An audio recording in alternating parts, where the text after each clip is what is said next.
We are going live. We are going live. We are live. Good evening. Hey. Good evening, everybody. Is it a good evening? Probably not if you're a Lewis fan, but if it's Tom Bellingham in the house, you know he's had the best evening ever. Maybe not. But welcome to this random, just a pop-up live. We're like one of those pop-up shops where you can do like table tennis and stuff. Oops, an advert's just started playing, so now someone's just heard.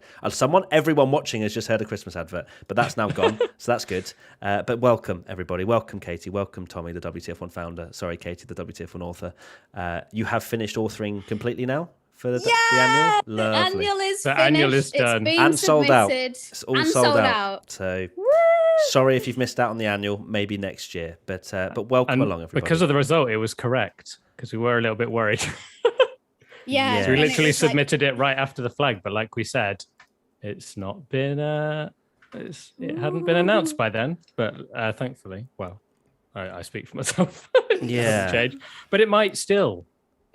It might still. That's the thing. We can't change that if it happens in a month or two. But anyway, Yeah. welcome. So Scribble essentially out. what we're going to do, well, I was originally going to get some fan questions, but the chat is moving so quickly that I'm not sure whether we'll be able to actually get any viewer questions. But we will talk about the general stuff. We won't go too deeply into it because we've got the podcast coming tomorrow. It's like a podcast teaser. Let's put it that way. How'd you put it on slow mode? That's what I was trying to find out, but I clicked on it and it didn't do anything.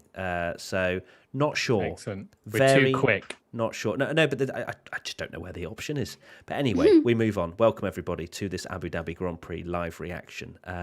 Tommy, what's your first feelings, your first thoughts? My first feelings is exactly the same as I tweeted, which is I'm extremely happy for Max. I think I can't not say, I don't believe anything other than Max deserved that title across 22 races.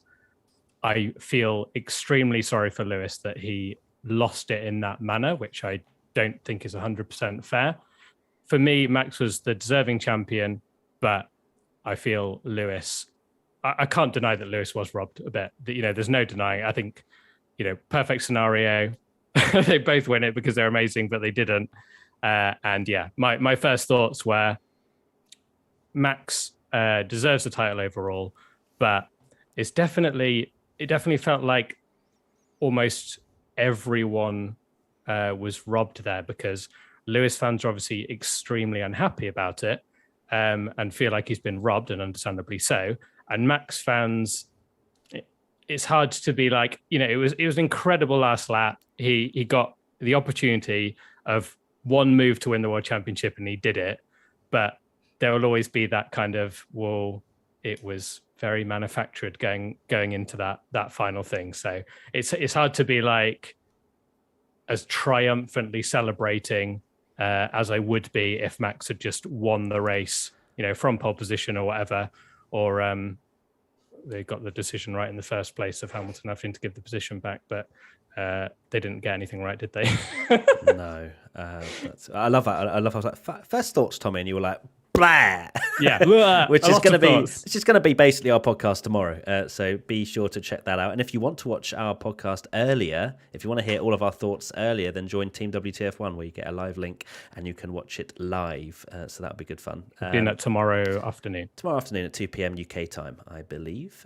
Thank you for that, Tommy. Obviously, resident Max fan, as you can see in the background with his Max Verstappen cape. I did wear it.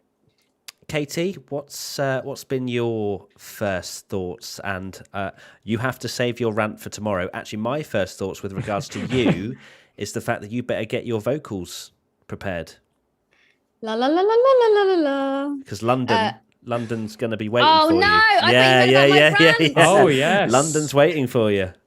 Oh, yes. So to fill people in on what Matt's going on about, at the start of the season, we all made predictions. And my prediction was that Esteban Ocon would beat Fernando Alonso in the drivers' standings. They were so close. Going into this race today, I think there was 5 points in it. But, take my cap off to Fernando Alonso. He did end up beating Esteban Ocon. I say that like it's a bad thing. Like Alonso is a 2-time world champion. I know this going into it. But yes, so I've realised I've lost quite a lot of bets or this kind of thing from this result, because I've now got to shout in London and say, I'm sorry, Fernando, which is going to be fun. But also, I said on a podcast I did with Tommy that if Max Verstappen wins the World Championship, I was going to do a rap on the podcast.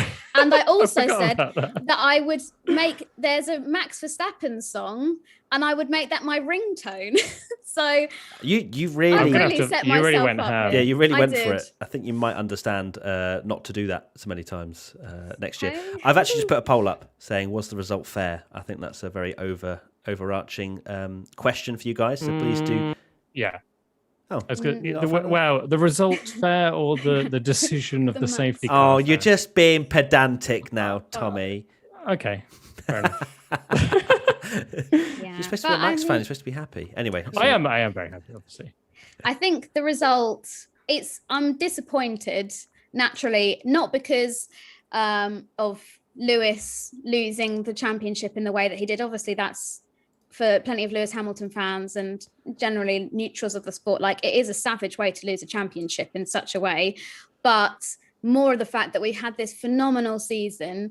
It came down to this one race. You know, there's going to be record numbers of people watching this finale, and it's decided in that manner over the last lap in such a farcical way, because it's almost like they knew everyone was watching it. And certain people can't read a freaking rule book and make please.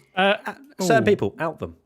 What, Tommy? What are you doing? Well, I was gonna say, I would argue that Michael Massey, because the thing that he's done there, he's the best person ever because he let Max win. Yeah, here we go. Tommy's biggest fan. No. I always thought he was a great man. No.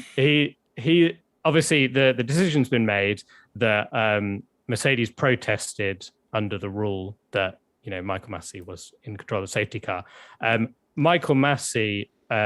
It's been revealed that the rule there is a rule that's kind of saved him in the rule book, which is essentially like he can do whatever the hell he likes, which is the most ridiculous thing. Yes, and also, but the thing is, I want, like, if he'd done that from the start of the year, fine, because why hadn't he been doing that all year? Going, I don't care what you say, Toto. I don't care what you say, Christian. I'm making the rules. These are the rules. But he's only done that literally in the very last second of the championship and just gone, chaos. I'm going to press the chaos button now for all you people. It's almost like a mic drop.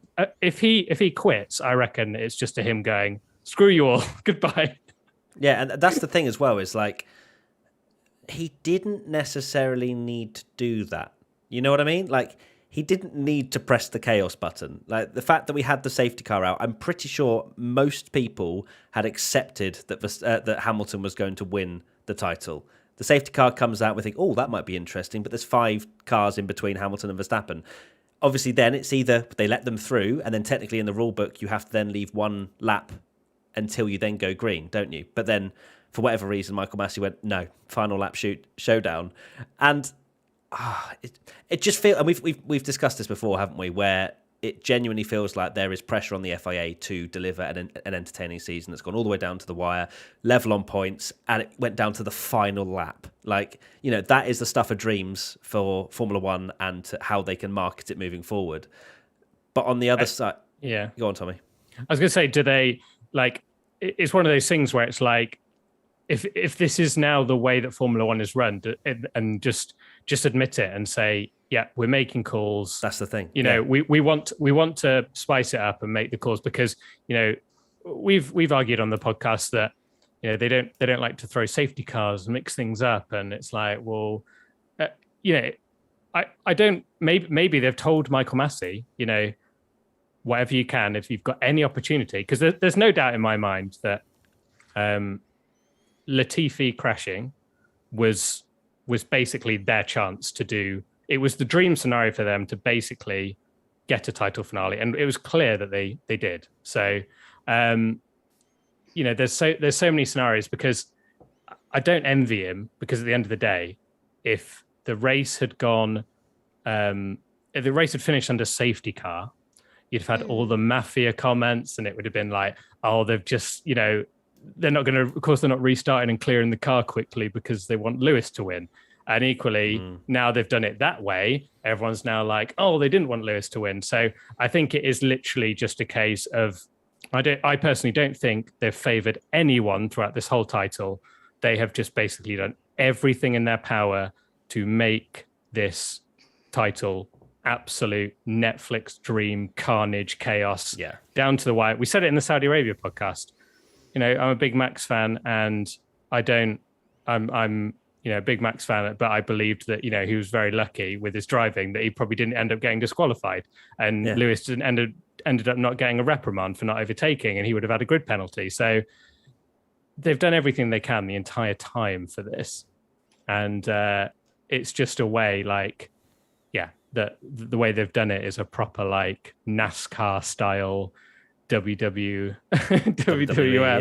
or whatever, that to get this title going. And that's not what a lot of people want. I'm sure the general public that are picking this up for the first time are going to think, wow, oh my god, this is incredible. This is incredible. This is all the bells and whistles down to the final lap. Oh my god. But there's only so much you can orchestrate something like that until the teams do not want to see that. Of course they don't.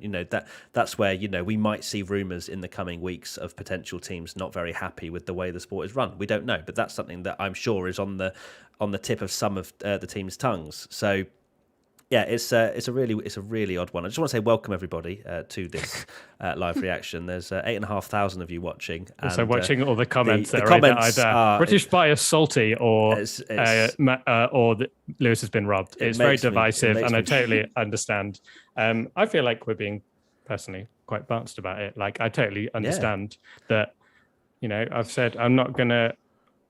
I personally think that Max deserved the title, but why did it have to be in that crazy way where there will always be, because I guess we'll look back on it at the end, and it's basically they've done that Glock style title finale, which was done because rain and a genuine thing that happened, and they've basically tried to get that.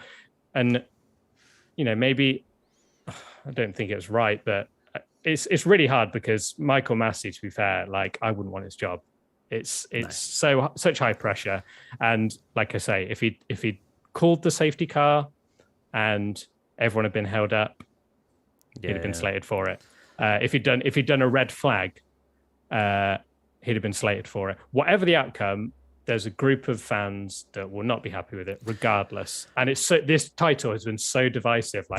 It has been such a 50-50 split of who wants who to win, and whatever the outcome, even if it was just like that on track, it's always going to be like that, wasn't it, really? Yeah. I mean, I would argue that the least controversial thing was to leave the safety car and then have the 5 cars still there and then just finish the race with 1 lap to green. The controversy for me is when the specific 5 cars were let through and then there was the battle. That's where, for me, there's a line in the entertainment. Let's bring in you, Casey, because Tommy's obviously feeling very passionate about this subject. Where do you stand on all of it? Well, I think something entertaining that would have worked would have been to red flag it and to have a standing start like we had in Baku when Max obviously had his tyre blowout. There was debris all over the track. They had to clean it. I think something like that would have worked for Formula One because it would have provided that blockbuster action that we got at the end of Baku. And then I know people might not have seen it as fair because of the gap that Hamilton had got, because let's be honest, I think 99% of us, and probably even Max himself, assumed that this was just going to be Hamilton's for the taking. Especially in those final, literally 2 laps to the end, when they said, okay, Max, those 5 cars, they've been told to stay in their positions. They're not allowed to pass the safety car and that kind of thing. And Max obviously was like, oh, yeah, of course. And you could hear it in his voice that I think he just accepted it all, which is one of the reasons why it made the final lap so incredible, because I think everyone had kind of mentally prepared themselves of well, that's that. We've had a good time. We've enjoyed watching this season. Well done, Lewis. So for them to be completely flipped on his head was just something out of a Hollywood blockbuster. But I do agree that I say I've been very critical of Michael Massey on this podcast, not just in the last few races, but throughout the year. We're not besties. He's not on my Christmas card list. I'm not on his, but that's fine. Yeah.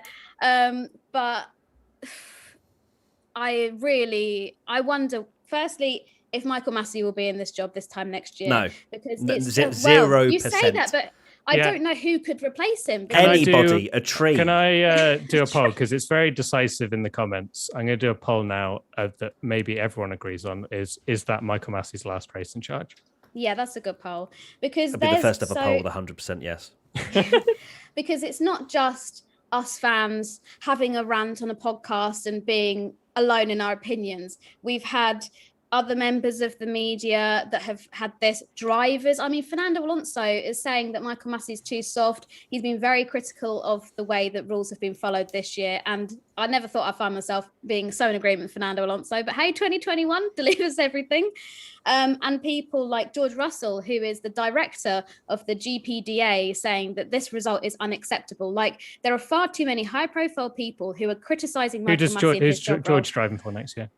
Yeah, it's true, but at the same time, I don't take George's opinion. Sorry, but of course, it's going to be biased. Even if he wasn't biased to Mercedes, we should not have a director of the GPDA criticising the race director in that manner. In my opinion, I know he's got the links to Mercedes and all that kind of stuff, but that's dangerous ground if you've got somebody of that hierarchy in the GPDA making those accusations.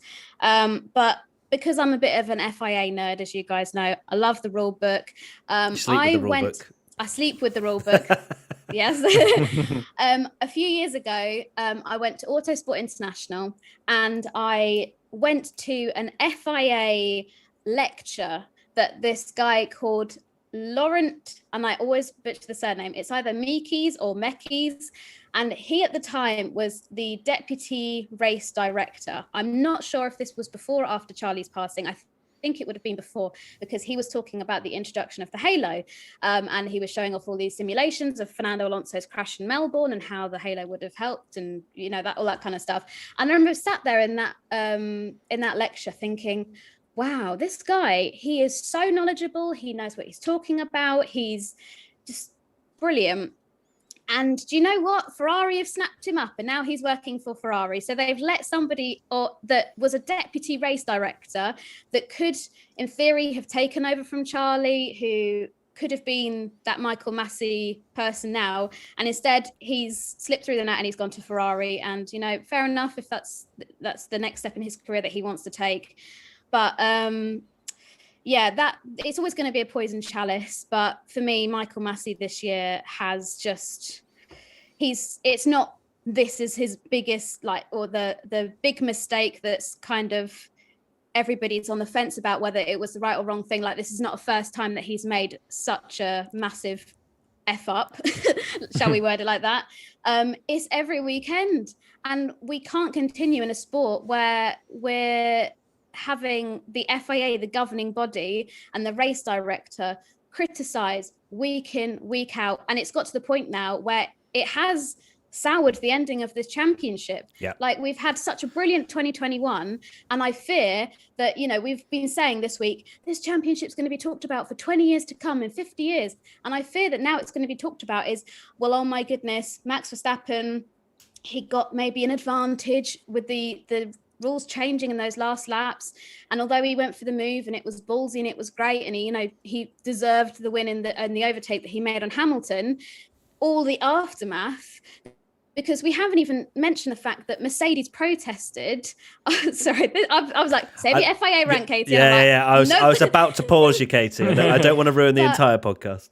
No, but I'm just so disappointed that it's now not been decided at checker flag. That's the one thing I wanted. Not just for the annual, but for my mental sanity and the sake of the championship. It was decided. I know you guys keep saying it wasn't decided at checkered flag. It was decided at checkered flag. It just wasn't. Here he comes with... No, yeah, I saw your point. picture. It was decided at the checkered flag. You can argue that it wasn't fair. Is it not technically provisional? If they protest, it's a provisional result. So therefore, not decided. Thank you very much. Thank you, well, they've not actually appealed yet. So yeah, they've said their intention to appeal. No, but they protested the original thing, which of course got thrown out. Yeah, but that got dismissed. No, but in that window, it was provisional. So you can put that cape round your head.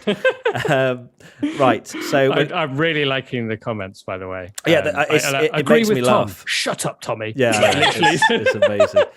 People So actually funny. think that we're genuinely upset, which is the best thing. The salt and the British bias. Tommy, the British bias with the Max cape in the background, and I've literally got Schumacher things at the back there.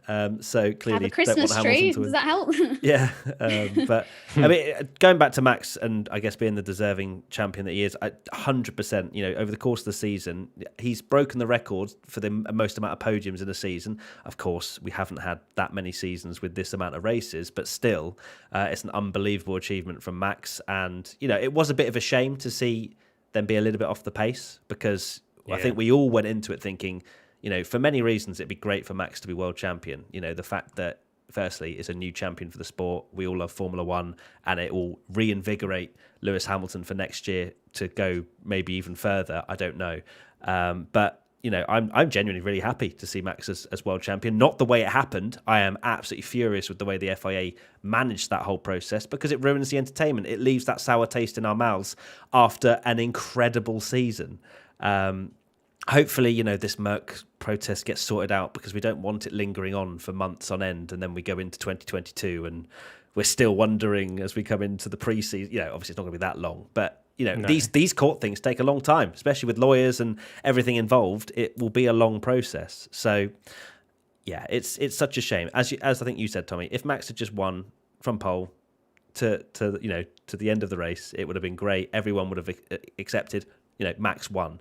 But unfortunately, it's just not been the way. Yeah, the thing is, if it's funny though that if the race had just finished under safety car, it's funny how the lap one incident is almost like pales into significance now. Like that was going to be like the controversial incident of like, I can't believe it's come to a stewarding decision again. And then, like I say, Massey presses the chaos button and it's almost like completely, insignificant. What we'll do about that turn one incident, we'll save it for the WTF we'll talk about the podcast. There you go. Yeah, exactly. See? And Katie zipped her mouth. But I mean, this whole thing was just supposed to be like a little pop-up live just to speak to you all. It's very difficult to see any questions coming in. What someone said, what the hell happened? I've just seen come up. And I mean, that's something we will cover. That's a very good question. Yeah, not really sure. I wish I could answer. But it's been the season as a whole has obviously been unbelievable, despite all of the craziness that's gone on with the FIA. Do we see any changes? I know we've mentioned about Michael Massey. Will he be there next season? I personally don't. I don't think he's got a hope in hell of being in charge next season. But what other changes could they make, the FIA? I think that the rule book just needs a massive overhaul, to be honest with you. There have been far too many Or just inconsistencies. burn it and be like, hey, anything goes. Then at just least let we them know. race. Yeah. That's Christian Horner loves to say. I think that's right though. Like in my opinion, that they don't. I think it's in football. If someone makes a tackle. I should be saying this to the podcast. I'm going to say it. In football, if someone makes a tackle. You don't then go into a room with the person that made the tackle, and then the two coaches, and they tell, of course, every single thing. Like, of course, Max Verstappen is going to be unhappy that Lewis didn't have to give the place back. Of course, Hamilton's going to be unhappy with the stuff that goes against him. Of course, Toto Wolff's going to be unhappy this side. Of course, and Horner and Toto have been influencing Massey and getting in his head all race. And I think it was David Coulthard that said it, that this shouldn't be allowed to talk to him. He should have a button and just have a on red on WhatsApp. I've acknowledged your message. I've heard everything you need to say, but you're not getting a response or whatever. Like it's mad. Like of course they're going to influence the race. And I think this whole championship has been kind of dictated by Toto and Horner. Almost like because it's them two just going in on each other and basically making it go until the point that Massey has crumbled so much. I mean, you heard his sass to Toto at the end that like it's called a motor race. That was him just exploding at the end, just basically like, I've had enough of you two. This is my decision. Go away. And it took him to the end of the flipping season to say anything. to get some balls and say that. Literally the week before. Oh, so Christian, would you possibly like this deal that I've made up for you? A special offer, meal deal. Would you like it? P3. There are a lot of transparency and clarity needed with the rules moving forward, and consistency obviously is the big thing that is always spoken about. I hope. What are you laughing at? You're just looking at the chat. I'm looking at the comments. It's really funny. I'm just seeing lots of salt coming up. Got clown faces. The works. So it just keeps playing. Tommy should take a break. He's too biased, and they just keep sharing that message constantly. Hi, Tommy. It's all right. Well, they've got their time in the sun now. It's amazing. What we will say is that yes, tomorrow. Well, actually, right now we've got Internet's Best Reactions live. So be sure to go and check that out. I'm actually wearing a Christmas jumper as well. Lights out and away, we ho ho ho. I'm the only one wearing merch. Shocking behaviour, you two. I have my Michael Massey specialist mug. Amazing. I don't access my emails during the race, which Lovely. is available in WTF1 there you shop. go. You're not wearing your mug though, so my point still stands. I am a mug. Tomorrow we will be releasing the podcast, as I say, and that will be where spicy. you get all of our opinions. I just saw British clowns come up. That's a good one. that's brilliant. The anger is real. Obviously, we're right at the the end of a very controversial race. I can understand why some people are just throwing emojis. It's amazing. I've never seen the salt emoji so much in my life. I didn't even know there was a salt emoji. I know. And I think YouTube picks up if you put too many salt emojis and then... Yeah, I can see they're a lot being hidden. Yeah, but like 10's fine. 12 apparently is too much. Cool. So tomorrow, as I say, podcast, and then there'll be lots of other content. I've got another video coming out actually about the FIA, and... that's actually being edited as we speak, but I don't want to ruin too much more of this what will be the podcast. You've got a teaser of Katie's rant. You've got a teaser of how happy Tommy is, and I have spared some of my thoughts until tomorrow. So if you want to hear it live, go to Team WTF1 and sign up. It's £2 a month. And we will go cry more, as Neverlift says. So Tommy, you'll go cry as a Max fan, probably with happiness. And Katie, you'll be crying because that's the last time you've seen your driver, Nico Rosberg, on the television for 3 months. And I'll cry because I won't see Charles Leclerc. I thought you were going to say last time you see your bestie, Michael Massey. But... Yeah. that too. And then I'll cry that Charles Leclerc got beaten by Carlos Sainz in the championship. Ooh, yes. Yeah, we've got all that chat to come. You want some? We'll give it you. Right. Thank you, everybody, for watching. Thanks, everyone, for tuning in. Yeah, it's been a love all the nice comments, all the horrible ones. Sending you a big kiss. Oh, yeah, that's it. We love that. Merry Christmas. Merry Christmas, all the salt emoji people out there. And we will see you, as I say, tomorrow for podcast, or you can tune into Internet's Best Reactions right now. So go do that and subscribe. Bye. Bye, everyone. Bye. British bias. Bye.